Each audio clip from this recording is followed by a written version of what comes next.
चूंकि ये बिरसा बाबा और विशेषकर उनकी धरती है, भगवान बिरसा मुंडा की धरती है, तो हम एक लाइन कहेंगे, बिरसा मुंडा की शहादत के बाद इस राज को क्या मिला? क्या माननीय मुख्यमंत्री उस कानून को मानते हैं? जी नहीं, धज्जियां उड़ाते हैं, उस कानून की धज्जियां उड़ाते हैं। उनका जमीन रांची में, उनका जमीन रामगढ़ में, उनका जमीन बोकारो में, उनका जमीन धनबाद में, उनका जमीन दुमका में, 5 जिला में हम जानते हैं, बाकी आप जानिए कि किसान का बेटा है। हमारा कौम भी जो कुर्मी का अर्थ आता है कोड़ना यानी मिट्टी कोड़ना, तो हमको भी लगता है चाहे आदिवासी की समस्या है, चाहे गैर आदिवासी रहे, मूलवासी रहे या ओबीसी रहे, किसी की रहे, पहली समस्या जमीन की है। आज हमारी जमीनों को जबरन कब्जा किया जा रहा है, आज जबरन हमारी जमीनों पर फैक्ट्री लगाई जा रही है, आज जबरन हमारी जमीनों पर सड़क पार किया जा रहा है। इसलिए हम लोग सबसे पहले जमीन कानूनों को सुधार करेंगे। अगर जमीन रहेगा तभी हम जिंदा रहेंगे, नहीं तो किसी रेलवे प्लेटफॉर्म में वो कटोरी लेके क्या बोलते हैं, गुलगुलिया, हालांकि माफी चाहते हैं शब्द के लिए, लेकिन जो सच्चाई है कहते हैं वो गुलगुलिया कोई बंजारा बोलता है, वही हमारा और आपका जीवन होगा। वो केवल वो कहते हैं हाथी के दांत खाने के अलग होते हैं, दिखाने के अलग है। तो माननीय हेमंत दा जो वो दिखाने के लिए दाढ़ी बढ़ाया है, पांव देखेगा यहाँ सेविंग हुआ है। पूरा समाज और एक तरफ मुख्यमंत्री, आपको नहीं लगता है अगर सच में अगर वो संथाल हितैषी ही होते हैं तो चंपई कुर्मी थोड़ी थे, चंपई सोरेन कुर्मी थोड़ी थे, चंपई सोरेन कोयरी तेली थोड़ी थे, चंपई सोरेन भी संथाल समाज के ही बेटे थे। अभी थोड़ा नया नया नियम कानून आया है, शब्द का थोड़ा पाबंदी है। जो लोग पकड़े जाएंगे वो कितना बड़ा वीआईपी कहे ना रहे, गजाड़ में फेंक देंगे। और आज आपको फिर से कहेंगे, अगर झारखंड को बदलते हुए देखना चाहते हैं तो हम नहीं कह रहे हमारे लड़कों को, आप जिसको भी एमपी एमएलए सीएम बनाइए वो रिस्की होना चाहिए,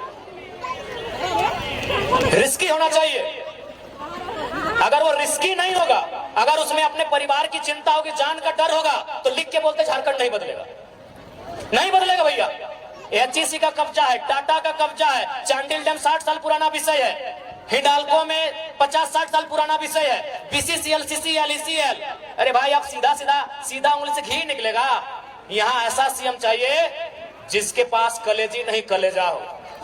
3 महीना बर्दाश्त नहीं कर पाए ये लोग, 4 साल 5 साल, कोई हजारीबाग में चूल पका के आया है, कोई जमशेदपुर में 10 साल अप्रेंटिस का काम करके आया है, कोई धनबाद के कोयला खदानों के अंदर प्रैक्टिस करके आया है, 10 साल तक प्रैक्टिस किया है, और आप 3 महीना बर्दाश्त नहीं कर पाए, तुरंत सीएम का कुर्सी आपको चाहिए। करने का काम करेंगे तो हम हेमंत से भी सवाल करेंगे, अर्जुन मुंडा से भी सवाल करेंगे और सुदेश महतो से भी सवाल करेंगे। आपके साथ अगर अन्याय होगा तो हमदर्दी रहेगी। आपके साथ ईडी ने आपको परेशान किया, हमदर्दी हमने दिखाई कि भाई ईडी खाली विपक्ष के पास ही क्यों है, वो पक्ष वालों के पास क्यों नहीं है, बीजेपी के लोगों के पास क्यों नहीं। बिल्कुल हमने हर बार इंटरव्यू कहा, लेकिन आप आकर दिखाएंगे बड़ा बड़ा दाढ़ी और 5 सेब करके आएंगे तो जनता को तो बताएंगे। देख दीदी सब तो इतना जन भारी संख्या में आइले हाथ जुटाला, बताओ तो यहाँ डॉक्टर नहीं तो नहीं कहेगा,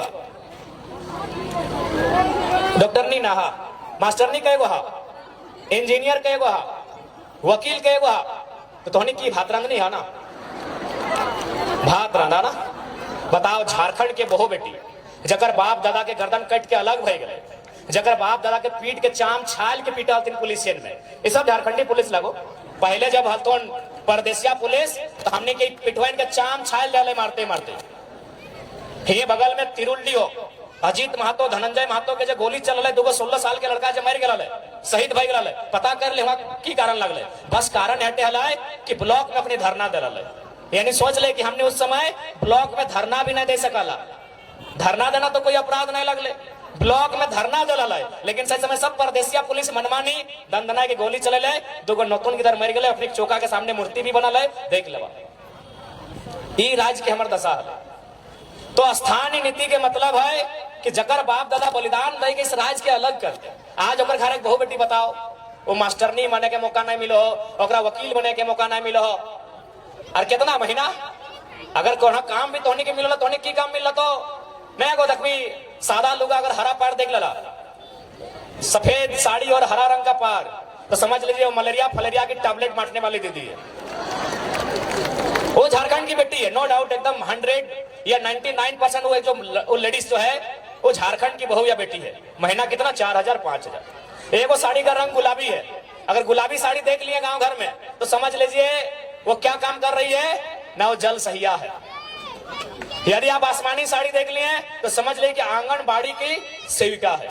ये काम किसको है? झारखंडी को। और चले जाइए रांची के दफ्तर में, चले जाइए जमशेदपुर के दफ्तर में, जहां एसी चल रहा है, जहां मैडम जी कलम लेकर बैठी हैं, उसका तनख्वाह 60,000 है, उसका तनख्वाह 90,000 है, उसका तनख्वाह 1,20,000 है। और पूछिएगा आप कहाँ के हैं, बोलेगी हम इलाहाबाद के हैं, हम पटना के हैं, हम छपरा के हैं, हम दिल्ली के हैं, हम लखनऊ के हैं। तो हाँ, हम लोग बर्तन मांजने के लिए झारखंड लिए हैं, नहीं, हम लोग बर्तन मांजने के लिए झारखंड लिए हैं। हमारी बहू बेटी लोग बर्तन मांजेगी, नहीं, हम लोग बर्तन मांजे, हमारी दीदी लोग बर्तन मांजेगी। और ये हम नहीं कह रहे हैं, ये आंकड़े कह रहे हैं, सरकार के आंकड़े कह रहे हैं कि 75,000 झारखंड की 75,000, उसमें मैक्सिमम आदिवासी घर की बेटियां दिल्ली में, चेन्नई में, बंबई महानगरों में दाई का काम करती है। ये आंकड़े कहते हैं 75,000। यानी जिनके लिए राज बना है उनके घर की बहू बेटियां दिल्ली में जाके नौकरानी का काम करती है, और जिनका इस राज से वास्ता नहीं वो मलकती है, चमकती है और महारानी का काम करती है। ये हमारे राज्य की दुर्दशा है। हमें उन बहनों से भी शिकायत नहीं है, हमें शिकायत हमारी सरकार से। वो दिल्ली की बहन हो चाहे पटना की बहन हो, हमें उससे कोई शिकायत नहीं। शिकायत हमारी सरकार से है कि आप इस राज्य से बाहर लोगों को अवसर क्यों देंगे, क्यों देंगे? ये राज्य हमारा है, इस राज्य में गैर राज्यों को अवसर क्यों मिलेगा? अगर उनको ही अवसर देना था, यदि एचआर बन के यूपी के लोग ही आते, ठेकेदारी करने के लिए बिहार के लोग आते, नर्स बनने के लिए उड़ीसा के लोग आते, और यदि कंपनी को चलाने के लिए बंगाल के लोग आते, तो निर्मल महतो को गोली काहे चलाए थे भाई? निर्मल महतो क्या माने, काहे शहादत दिए थे, काहे शहादत दिए थे निर्मल महतो, बताइए। आप आज ठेकेदारी के लिस्ट उठाइए, अरे आपको ताज्जुब होगा कि पीसीसी रोड का ठेका यूपी और बिहार के लोग लेते हैं। ये हम नहीं कह रहे, अखबार का कटिंग कह रहा है। 80% पीसीसी रोड का ठेकेदारी अब यूपी और बिहार के लोग झारखंड में करते हैं। तो झारखंड के लोग क्या करेंगे? देखो, जिनको हमारी बात बुरी लगती है लगे भैया, लेकिन जो जेन्युइन बात है हम वही कहते हैं।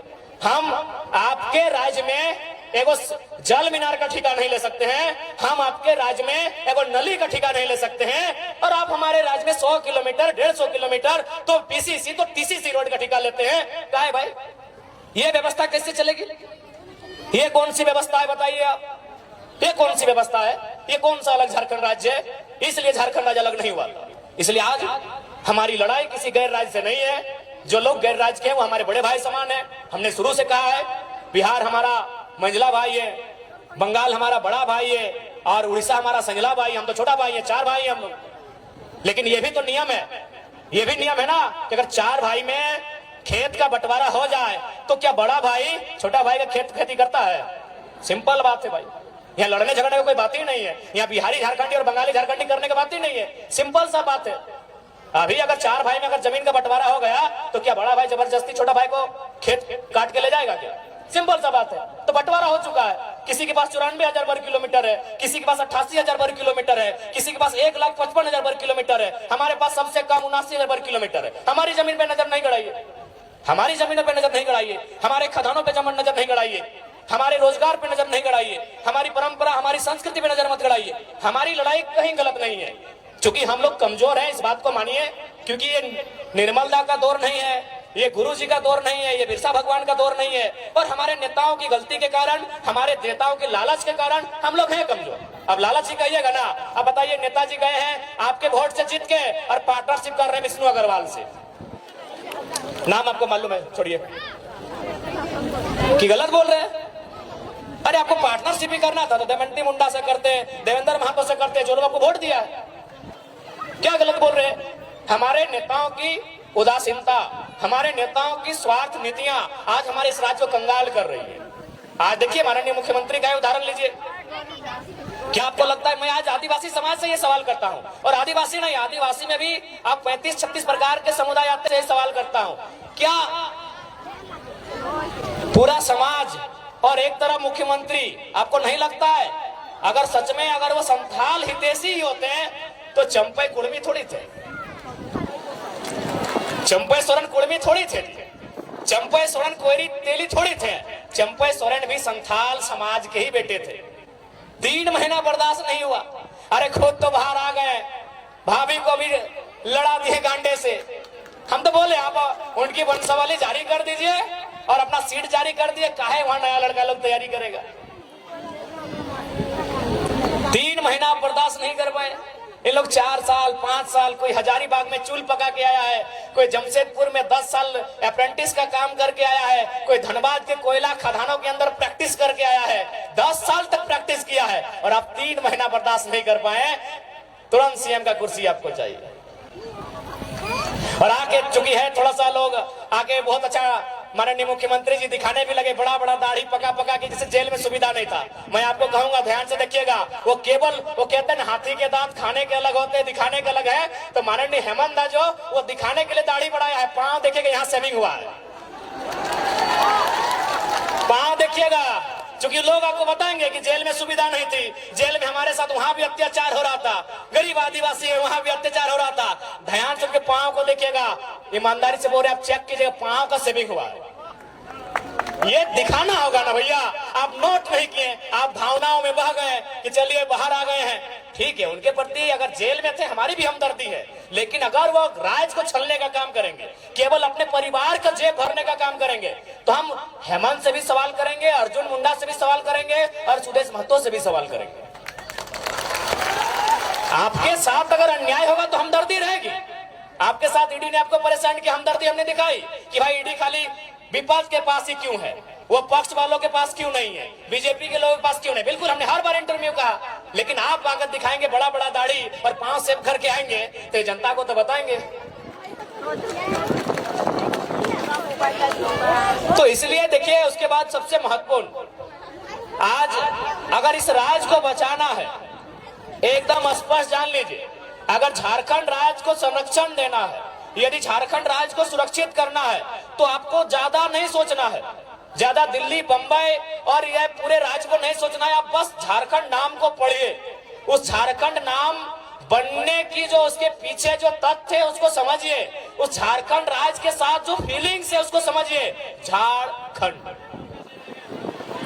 आप ज्यादा दिमाग मत दौड़ाइए। झारखंड यानी झारखंड, झाड़ माने ये देखिए पहाड़, झाड़ यानी जंगल, झाड़ यानी जंगल, यानी सबसे पहले अगर झारखंड को बनाना है तो वन कानून में सुधार कीजिए और बिल्कुल वनों को बचाइए। और दूसरा, अगर झारखंड को बचाना है तो खंड यानी जमीन, जमीन यानी सीएनटी का कानून, जमीन यानी सीएनटी का कानून, जमीन को बताइए। यदि झारखंड को बचाना है तो नौकरी तो बाद में होगा ही, नौकरी को हम सेकेंडरी मानते हैं, भले आप कैसा, आपका अपना ओपिनियन है, हम खेत को प्राइमरी मानते हैं। क्योंकि अगर हमारे पास अगर नौकरी नहीं रहेगी, जो कि संभव भी नहीं कि हर नौजवान के पास होगी, लेकिन हर नौजवान के पास उसके बाप के नाम से एक बपोती जमीन का टुकड़ा रहेगा। आज वर्तमान सरकार की क्या घोषणा पत्र में है कि जीएम लैंड क्या वो मालगुजारी रसीद कटाएंगे। जीएम लैंड शायद नौजवान नहीं समझते हैं, समझना चाहिए, क्योंकि नौजवान थोड़ा इंस्टाग्राम वाले हो गए, नौजवान थोड़ा फिल्टर वाले हो गए, नौजवान थोड़ा फेसबुक वाले हो गए, इसलिए पता नहीं जीएम लैंड समझते हैं कि नहीं। आज देखिए, चूल पका हुआ दादाजी लोग जीएम लैंड समझते हैं। जीएम लैंड यानी हमारे बपोती जमीन, जीएम लैंड। देखिए, यहीं से सवाल सुनिए, अभी तक रसीद नहीं कटा रहा है, सरकार का यह घोषणा था, उससे नुकसान क्या होगा सुनिए। पहला बात, जीएम लैंड किसी सरकार की नहीं है, हम तो स्पष्ट कहते हैं कि कोई भी जमीन किसी सरकार का नहीं है, कोई जमीन किसी सरकार का नहीं है। पता है क्यों? न सरकार बना है 15 अगस्त 1947 को लेके आएंगे। आज देखिए, असूरी जनजाति, हमारे पास जो ट्राइब की लिस्ट है उसमें एक 8 लिस्ट है जिसमें प्रिमिटिव ट्राइब आते हैं, जिसमें असुरी जनजाति आती है। क्या आपको मालूम है असुर लोग अभी कहाँ है, कितनी संख्या में है, उनकी भाषा कहाँ है? नहीं, खत्म हो रहा है। क्योंकि देखिए, जैसे जैसे दूसरे राज्यों के लोग हमारे बीच आएंगे, नो डाउट मानसिक रूप से, हर स्तर से, बौद्धिक रूप से वो हमसे आधुनिकता के मामले में अच्छे हैं, हमसे अच्छा जीवन यापन करते हैं, तो उनके प्रेशर में, उनके दबाव में फाइनली दौर ऐसा आएगा कि हमारे लोग अपनी भाषा संस्कृति को खोते चले जाएंगे। हमारे लोग अपनी भाषा संस्कृति, अपने परंपरा को, अपनी पहचान को खोते चले जाएंगे। इसीलिए यदि झारखंड को बचाना है तो सबसे पहले झारखंड यानी जंगल और दूसरा जमीन। झारखंड में वही लिखा है, झाड़ यानी जंगल और खंड यानी जमीन का टुकड़ा। अगर जमीन के टुकड़े को आप बचा लेते हैं तो झारखंड ऐसे बच जाएगा। काहे की झारखंड की मैक्सिमम जमीनें सीएनटी में आती है, झारखंड की मैक्सिमम जमीनें एसपीटी में आती है। अगर बाय द वे संविधान का दायरा में भी रह के अगर 10% लोग जेपीएससी में चले आते हैं, 10% लोग किसी बहाली में चले आते हैं, तो भैया उनको नौकरी तो भले झारखंड में करेंगे, लेकिन भाड़ेदार बनकर हमारे भाड़े के घर में रहना होगा। समझिए बात को।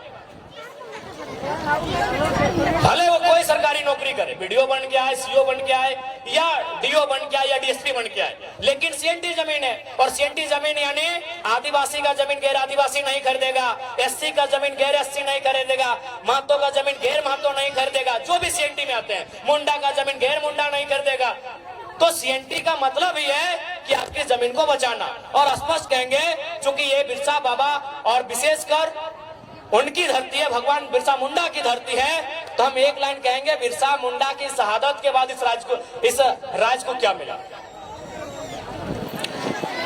बिरसा मुंडा, भगवान बिरसा मुंडा की शहादत के बाद इस राज को क्या मिला?